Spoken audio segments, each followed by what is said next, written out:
currently receives 2.9 million shillings monthly. This would rise to 6 million if the 100% demand is met.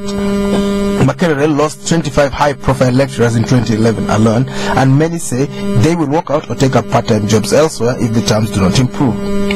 Some 320 billion shillings needed to raise the pay of the teachers and health workers by 20% in the next budget, as promised by the president, has not been confirmed by the relevant ministries. The judiciary presented its 158 billion shilling salary enhancement proposal, which will see the Chief Justice earning 40 million shillings, up from the current 5.9 million shillings monthly. The president has repeatedly dismissed the clamor for more pay, saying other national priorities supersede such demand. He proposed a salary harmonization process instead. Now, the clamor for more pay has persisted, even when reports suggest budgetary constraints, including Jordan slashing budget contributions by up to 93%. So tonight we ask, should government listen to those demanding for more pay, considering other challenges at hand? And where can government find this cash to meet these unending demands, apparently? Our guests tonight, Honorable Bettie, President of the Uganda Federal Alliance Party. You're most welcome, Honorable Kamya. Thank you, Edmond, and good evening, listeners. We're also joined by Ambassador Kintu, former Deputy Principal Private Secretary to the President. You're most welcome, Ambassador Nyago. Thank you, Edmond. Good evening, listeners. We were expecting to be joined by someone from Mwasa, Dr. Kiggundu Musoke. He could not come at the last moment. He's cancelled his appearance, but you will be able to call in. Doctor, Honorable President, government says it has no money to raise salaries, lecturers say they want supervisors to what's going on? I'm not so sure what will happen. What I know is that all things are the same. Then, all things happen. So we know that here on this, we'll see the question. Nothing. There's a full culture of expenditure in non what do they call them? Non-essential sectors. We have seen the political class being treated or treating themselves like people from a different planet. We have seen so much corruption. We have seen people's expectations, patience, and everything pushed to their limit. So what is happening? And I want to talk about the political class briefly. You cannot, there's no Ugandan you can convince now to put down their arms to fight for improved treatment, because of what they see, the decision makers, how they treat themselves. And until we have a policy of restructuring our government so that politics is a service rather than a job industry where people can go to get jobs and become rich, we shall suffer from this very terrible situation. And I think, like what Kenya is doing, they're proposing a slashing of the salaries of the MPs. Of course there is a fight, but at the end of the day, I think that's where we need to go. So the teachers will demand for their salaries. What the government fears, not the teacher, the lecturers, what government fears is opening the Pandora box, because everybody then, one is entitled to will demand, and you cannot tell them that there isn't enough money to go around when the political class are living like oil barons at everybody's expense. So government has a problem on its hands. On the one hand, how to deal with this.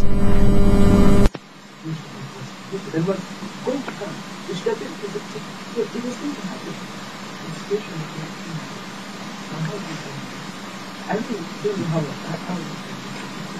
but we're going to see a hemorrhage of professionals.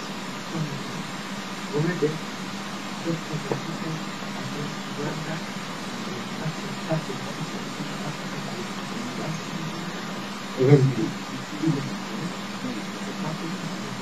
was complete. So we shall continue to see a little bit west. Ghana of professionals out of Uganda who are paying the best of them.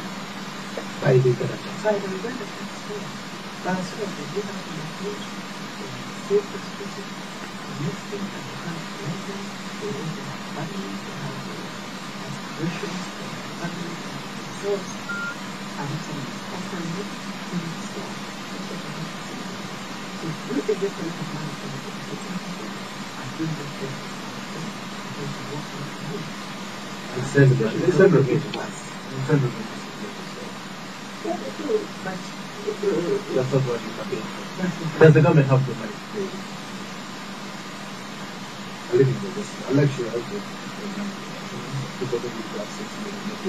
That's the Does the government have the money? don't say it, I say it, you just say The best way. the best thing you can Is money.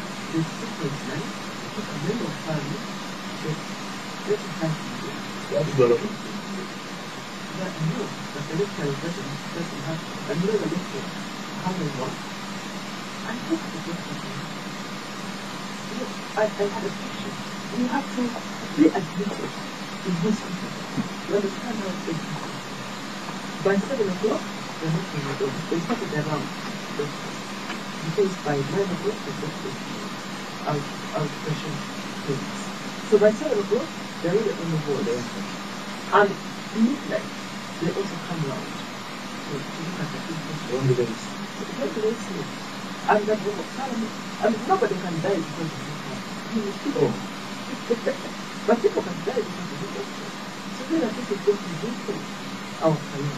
We'll talk about priorities. As well as how to taking the where ambassadors should be there. What's not happening at Makerere? Government says there is no money. This is 100%.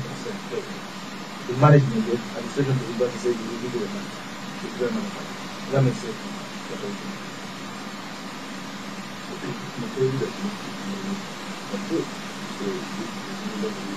Should be down shopping more. I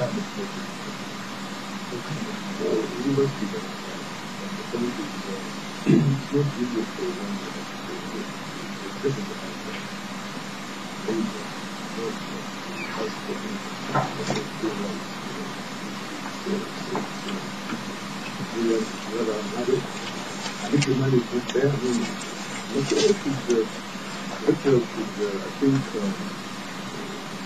the understanding that each round they are negotiating is to have the union. But look, the situation is not only the kind of we had a teacher. Teachers, sorry, 60,000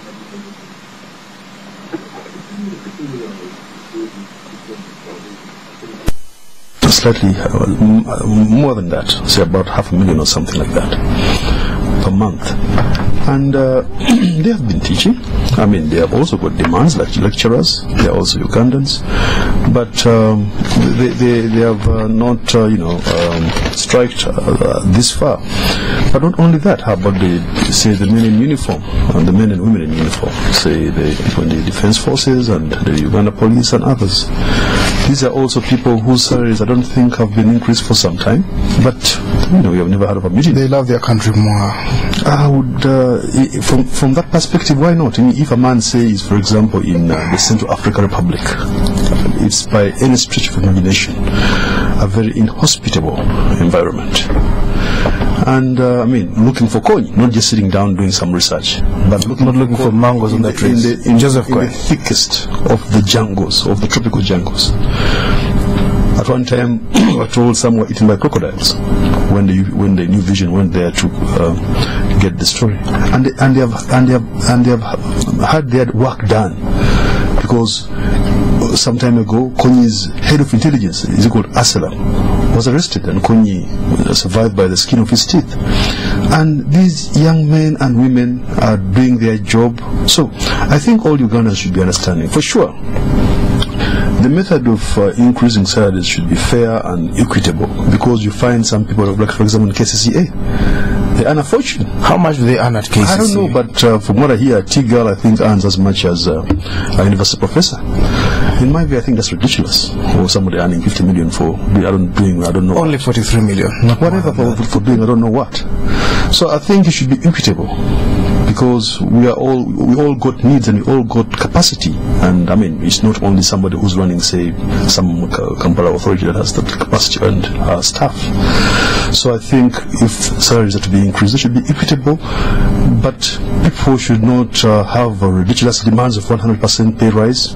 I'm certain those in KCA might have given 1,000% pay rise. But that said, that should not be the norm.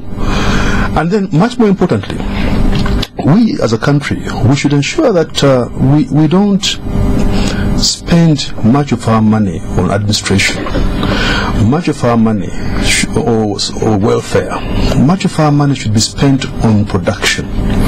Just before you talk about, do you say we should have an equitable system of setting salaries? Should you have a salary commission? I think that's a way forward. That's a good way forward. But I mean, they should be given, benchmarks. Predictability. Exactly, and also equity, because I mean, that's important. But the point is, we should not overspend our money on things. At the same time, we should not overspend our money on things like welfare.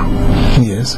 I think what's equally important, if not what's more important, is to spend money in those sectors that grow the economy. Because at the end of the day, the money that we are to use for welfare has to come from the economy. I mean, we cannot just go with begging bowls to the donors or whatever. Even if we get the oil money, that money should not go into welfare. The bulk of that money should go into, as the government has pointed out, into training our people, to get skills to build the economy, into infrastructure and so forth, but not to increase our salaries whereby people get, say, 1,000% pay rises and so forth, because that will destroy the economy at the end of the day. That's what happened in countries like Zimbabwe, for example. Well, but Makerere is a knowledge institute. You're going to have to invest in those brains.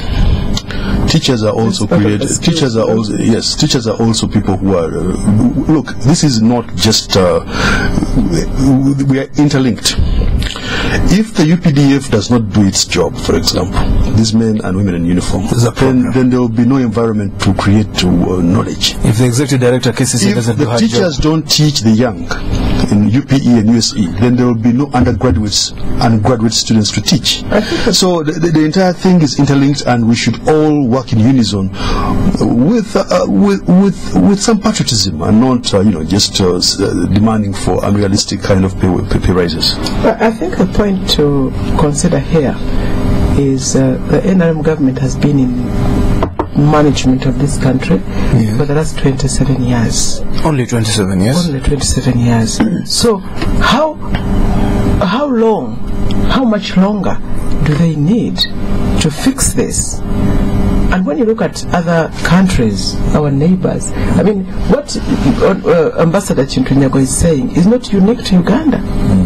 Even in Rwanda, there are doctors, there are lawyers, they have the economy, they have soldiers, but they are able to attract Ugandan professionals to go to Rwanda into smaller economies, because they can afford to pay higher salaries. Ugandans go everywhere, to Kenya, to Zimbabwe, to everywhere. So which means that only Uganda is unable to attract to keep their people. Okay, let's hear from you. I'd like you to talk to us about national priority. What you think we should be. I would like you to outline those first. But let's first of all, let's say his rebuttal briefly. I would like you to give it to us. This will help because he talked about it. All right. I want to also address myself to the teachers and Ugandans, or the lecturers and the teachers I have on many occasions, and Ugandans as a whole. Each country, or Uganda, is given each 5 years to make a decision on who should govern them. Yes. Based on what they offer. My manifesto on page 12. Uganda Federal Alliance. Yes.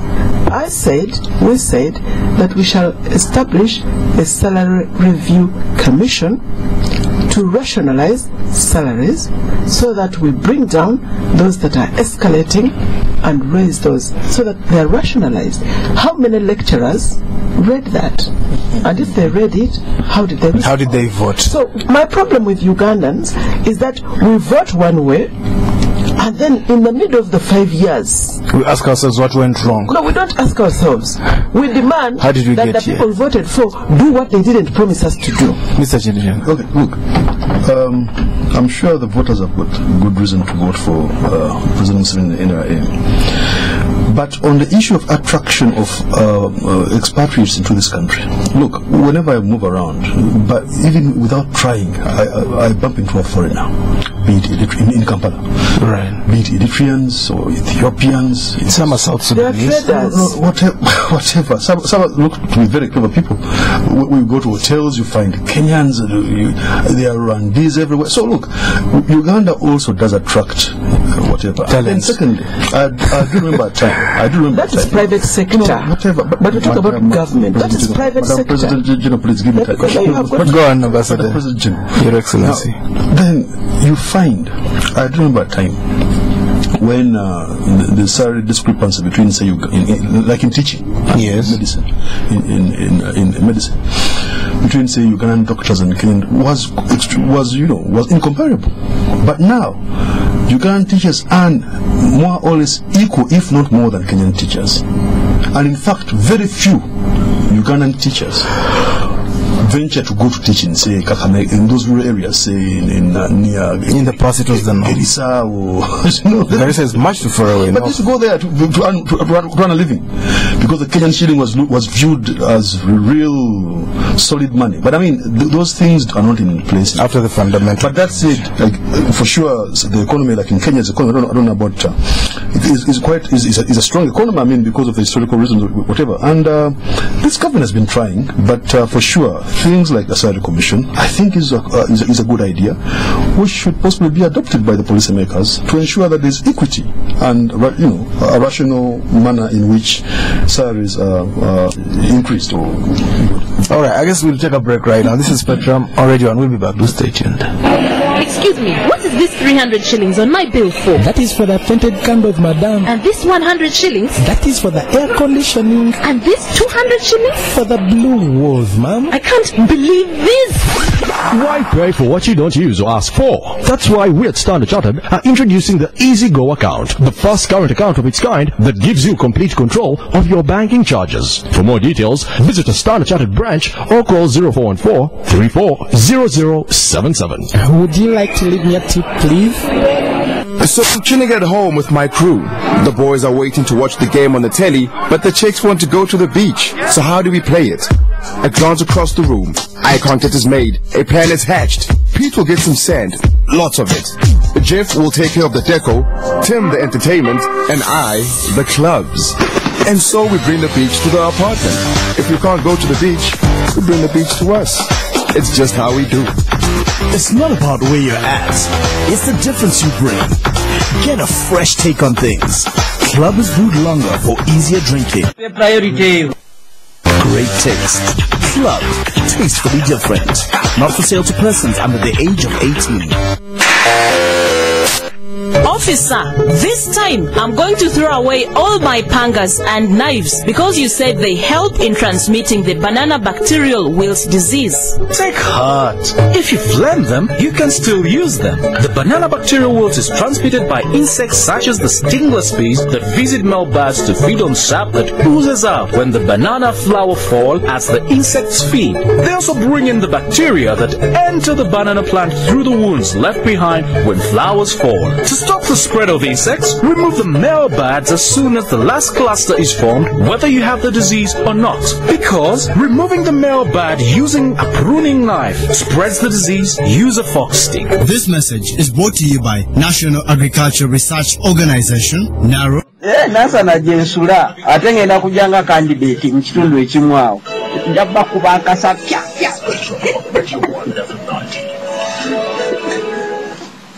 Welcome back on Spectrum tonight. She demands the salary enhancement, the entertainment is there.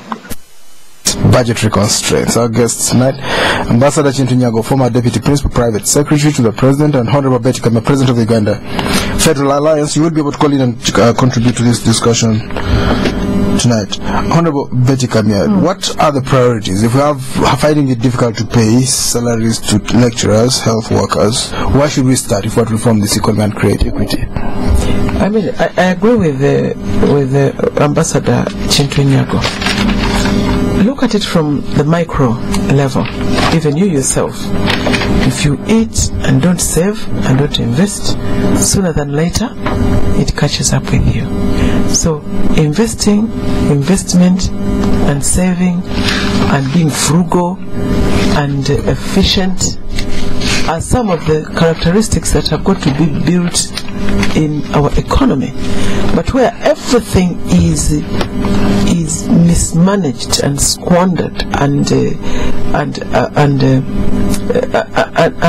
underutilized, let me say, the human resources underutilized, that which is available, the high labor, at the high unemployment level, we know what it is.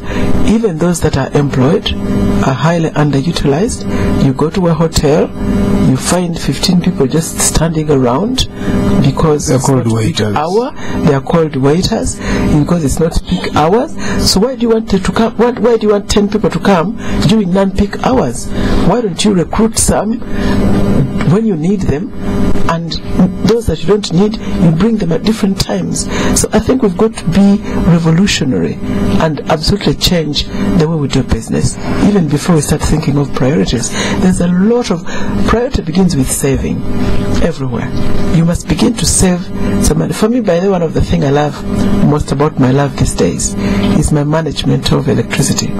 How do you do it? You switch off the bulbs as you exit a room. Yes, that too, but also with the don't hit what I don't need to use. Exactly, and everybody knows now, because I can check the meter and I know that I have 5 units, and if I don't manage them well, they probably won't take me through. You might not have time to think in the end. No. Management of electricity. No, but it has saved me. I used to have bills of 500,000 of electricity and fighting with them and saying that. But now with my 10,000, I can budget it like airtime and do it for that way.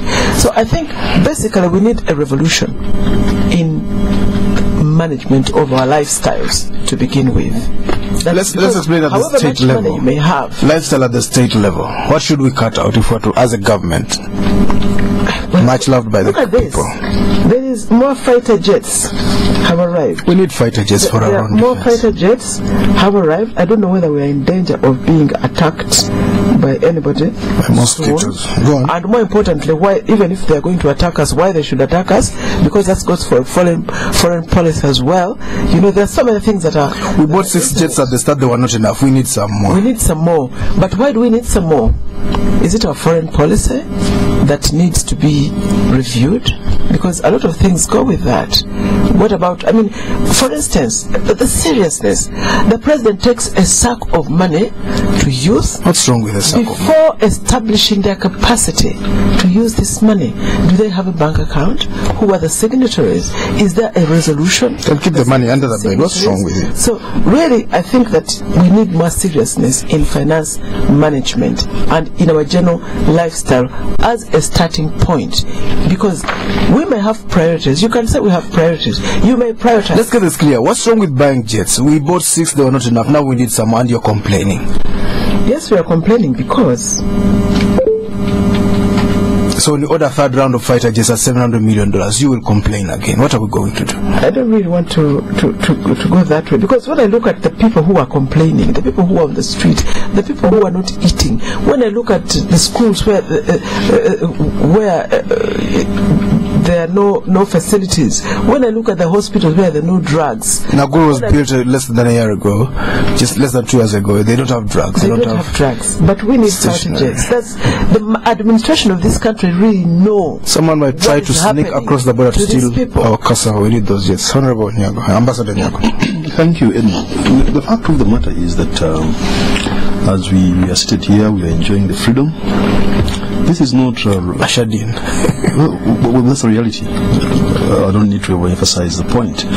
But the point I'm trying to make is that the security we are having, the peace we are having, the democracy we are enjoying, and the lifestyle we are now getting used to has a cost. Uganda, well, one would have wished that Uganda was, say, Mauritius, or the Seychelles, because both Mauritius and the Seychelles are possibly threatened by either tsunamis and sharks, because they are surrounded by the Indian Ocean. But unfortunately, or fortunately, Uganda is located in the Great Lakes. I mean, fortunate in the sense that it gives us opportunity, say, to trade with South Sudan, to trade with the DRC, and so forth. But at the same time, you find that this is one of the most volatile, politically volatile, geopolitical areas in the universe. And this is our reality. Where do we face an attack? Look, DRC. I'm certain you have heard about Kenya, South Sudan, Tanzania. I'm certain you have heard about the ADF in Congo. I'm certain you have That's one country. Name another. I'm certain you've heard about the Interahamwe in the DRC. When did they last attack us? Some time ago, they killed a game warden in Burundi, and they killed or even abducted tourists. That's one country, DRC. Which is another country? And then you've heard about what's this place? You've heard about Chichwam. Still from the same place. And I'm certain you've heard about the Sudan, the Khartoum. They used to bomb northern Uganda at will at one time. So there is need for deterrence. Do you know what Sudan is buying, for example? They're so far away these days. Maybe you haven't heard. Far away. They are not that far away with technology. They have to fly over another country, sovereign country. But they can't fly over the sovereign country, even its capacity. So we need jets to hit South Sudan. You need jets the jets are required to ensure that Edmond and his family live the way they are living. But if I how many jets do we need? Look, I'm not a military. You can call General Ronda or the gentleman who heads the Air Force now, and they can give you the details. But the point of this is a rational choice. Those who have taken this choice, in case because that's from the observer, it may not be true, but in case that decision has been taken, it has been based on a rational choice, based on the consideration of our national interest. But the last time I checked, Edmond, the insecurity and turbulence in Uganda was caused from within. What do you mean? 1966 crisis was not about Sudan and Interahamwe. And 20 years later, 86. 86, it's always within ourselves. So what we need to manage 79 were attacked from without. We need not to only 78 without, but a government was overthrown by external aggression. So you think this government could be overthrown from external aggression? There's a risk. But the point is, no. Kintu, Nyago, don't deceive people. External aggression were invited by Ugandans. That's the key point that you need to. But Tanzania would never have attacked Uganda if Ugandans did not need to go.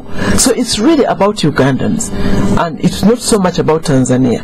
So we need to look at our own management of our democracy, and that's why we need to invest. No, without a doubt. Tanzanians, they once helped just destroy a dictator. We have never had, in terms of government spending, as much the kind of volume spent on the social sector like now. Go on.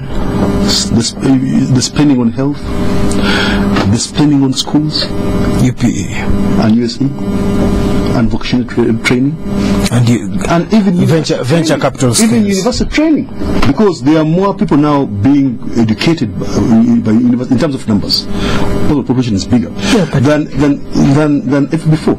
So the volume of is much higher now. It's much higher. Or the spending on parliament. The impact is quite there. On parliament. Or the spending on parliament. Or even the state house. Rather, President General has been talking about people being fairly well paid in parliament. And by the way, true. Even on state, don't forget state house, the fountain of all honor. Get somebody from state house to talk about that. And by the way, in as much as the parliamentarians are fairly better paid, they are not. It is not really out of the range. Look, if you compare that, say, to the salaries of the Kenyan, I think Kenyans get 3 times as much. We're getting about 30 million, just slightly higher. They largely used to be, but it was 30 million before. The Kenyans? Yes, I'm told they are the best paid in the world. No, not necessarily. They brought it down. Their argument today, it's about 30 million. It's 1 million per month, and they're slashing it down to 600,000, and they're fighting. 1 million is about 250 million. 1 million is about 30 million shillings. 30 million shillings. supposed to get money to buy 1.5 million to buy a certain amount to buy a car and so on. Where would this money come from? Ambassador Nyago, if you were to give more money to the health sector and to the education sector, where would it come from? Where can we cut? Give us some wisdom there. No, for me I think the best thing is to grow the economy. The best thing is, Mr. Edmond, Kizito and listeners, the best thing is to grow the economy. We cannot be wishful thinkers. It's not about cutting, because cut from where now? We cut from UP? Or cut from roads, whatever. Because all these things, by the way, and the budget, our national budget, evolves democratically, passed by parliament. Exactly, passed by parliament, but it comes from the villages, LCs, and local government districts to parliament. Now, this budget, which reflects what I've just told you, much of which goes to the social sector, you cannot just say that you cut. So the best way forward is to grow the economy, and you cannot grow the economy by giving all the money to salaries. Honorable Bettie, somebody has said that teachers at the lowest ranks, if they can't take the pay that they're given, should resign. Is that good wisdom? Then what will happen to our kids? The Minister of State for Education said that. Then the best for public service, the best of them will go. Then we'll have not the best of them, and then everything will be reflected in our work, in our competitiveness on the world market, in everything. It will be reflected. Which sector is hardest hit? Is it the education sector? Is it the health sector? Are we crying too much about education and ignoring other places? I think for me, let me tell you, for me the health sector is extremely important. The health sector. You should give more money there. And the health sector should include public health, nutrition, things that will create a healthy society, and a healthy society, including nurturing the brain. People don't realize that even the brain needs to be fed well. Milk and eggs. Yeah, fed well so that you get, smart results out of smart children. I mean, at the end of the day, it all reflects.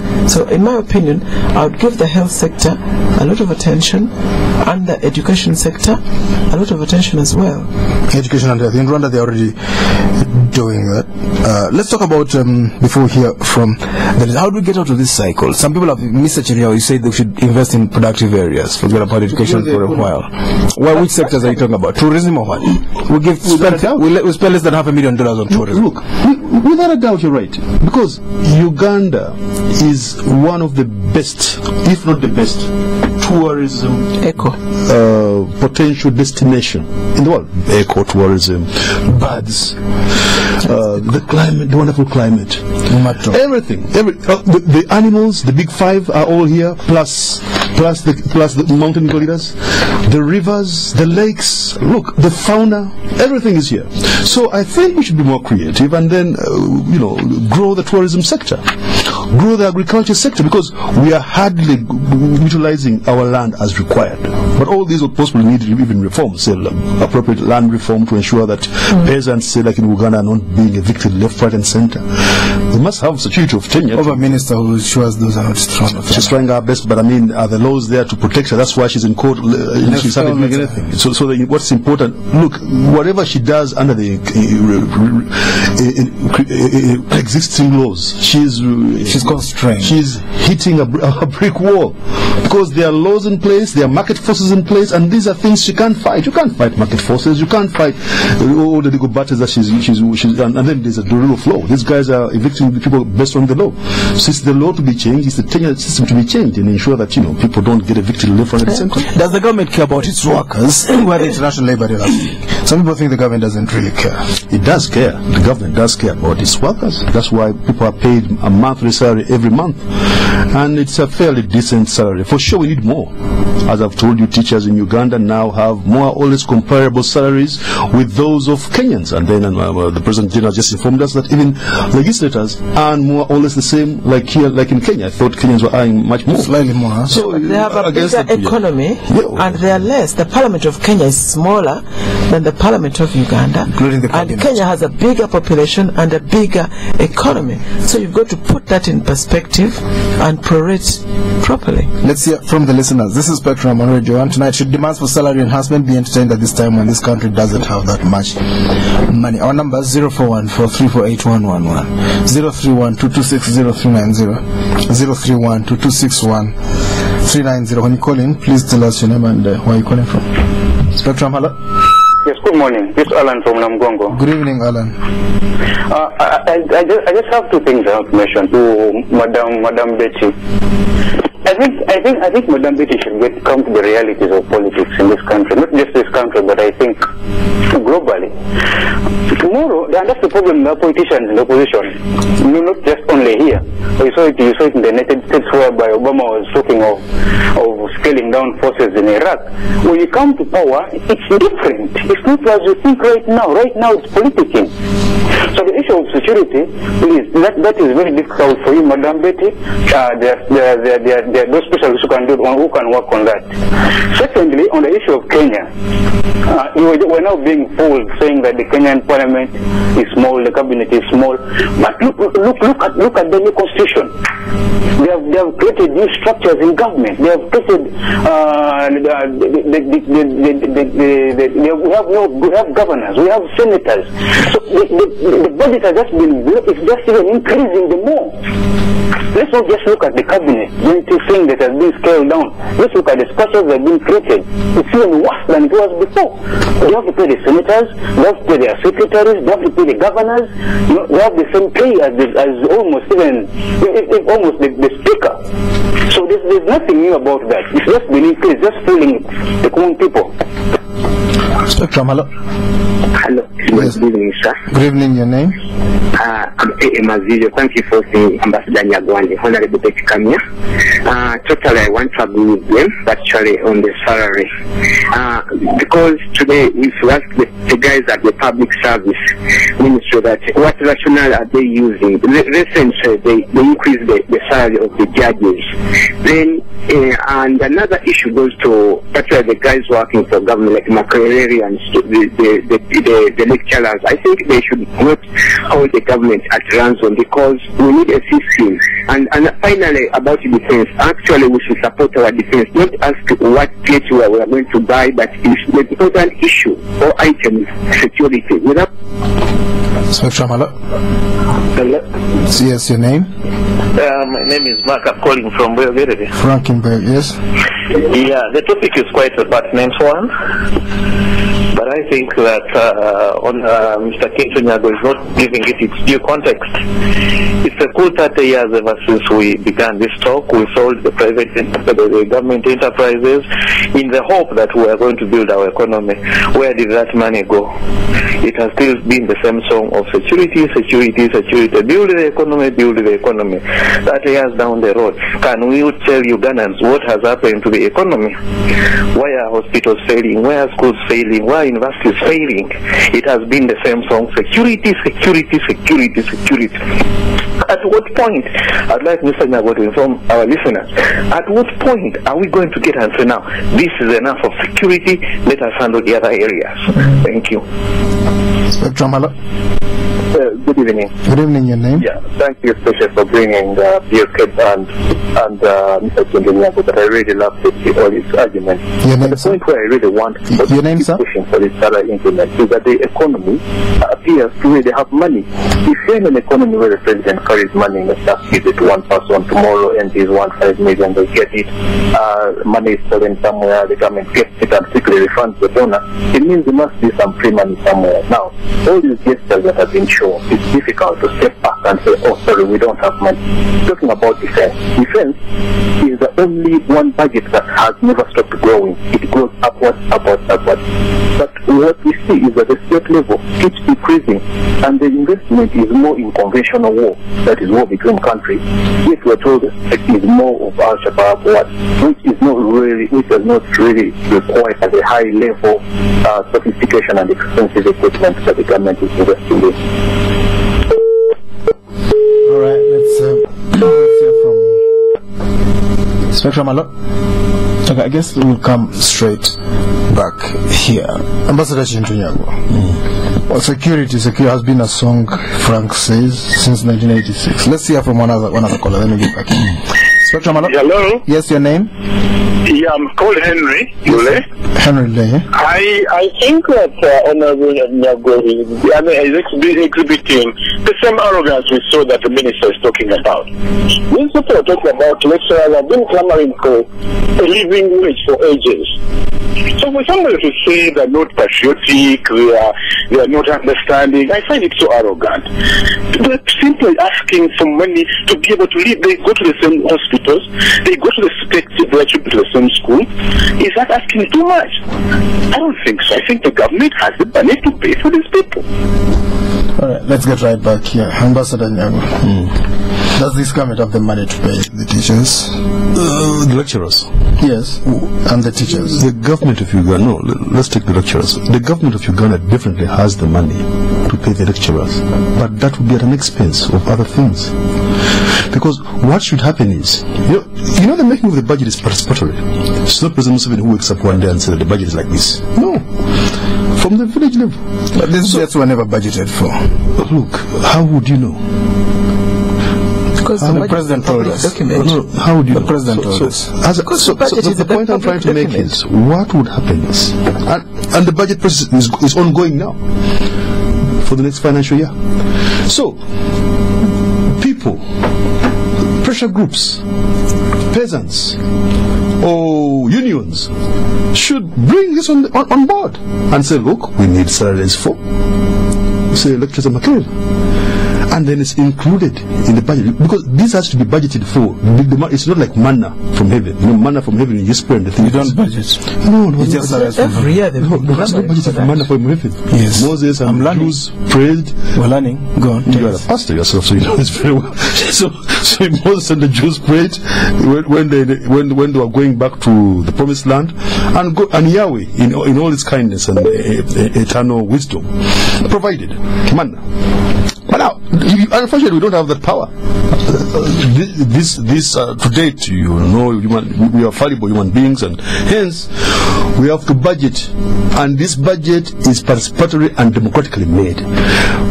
But so the money could be there, but at the expense of other things. But now that said, one of the callers mentioned that schools are failing, hospitals are failing. Look, this worst case scenario is possible a figment of his imagination. Yes.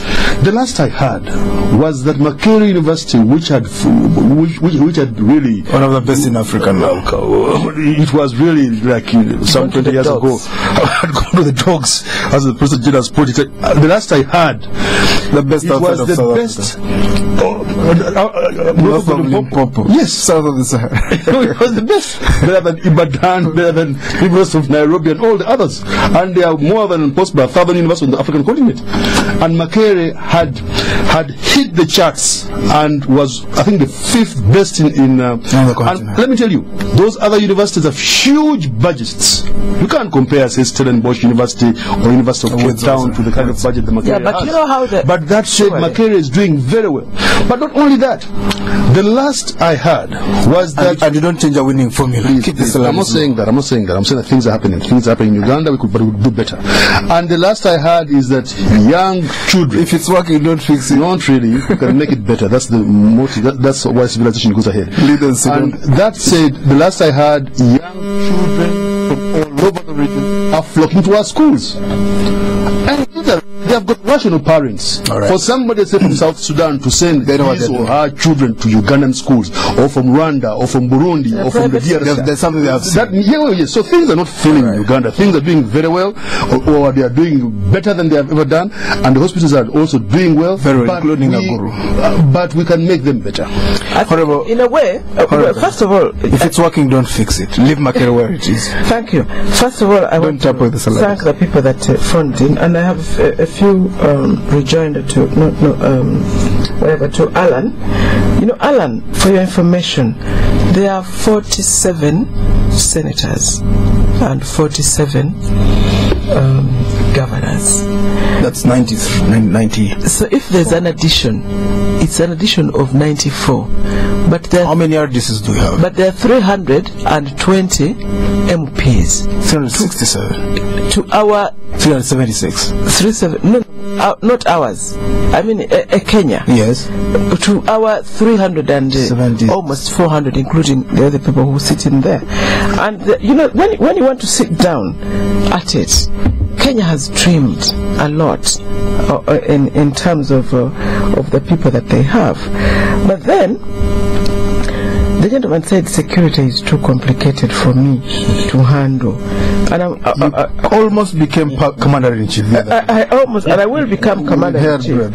But is that the reason that some people earn skyrocketing salaries, while others earn rock-bottom salaries? Time is up. And the president just waking up one day and ordering the Minister of Finance, please find 1.9 billion, give it to members of parliament to go to consult with them. I mean, those are the kind of things that we're talking about, that we need to review the way we manage our finances. It's the first core. Management of finances is the first core. We have to go. Somebody complained about a sack of money. How did they want the president to send it by mobile money or what? Yeah, but first of all, I want to talk about Makerere also. Makerere, Kintu Nyago says Makerere is doing very well. But I think how they rate universities, it's about their normally their publications and research and things like that. And they get funding, they fundraise from foundation bodies like Bill Gates and Rockefeller. It's not from the government of Uganda putting their money. And if it's working, maybe you shouldn't fix it. Leave the salaries where they are. Thank you very much, dear guests. Honorable Bettie, Kamya, President of the Uganda Federal Alliance Political Party, Ambassador Kintu Nyago, former Deputy Principal, Private Secretary to the President. Thank you for tuning in. I've been your host, Edmond. To Spectrum. We'll be back tomorrow.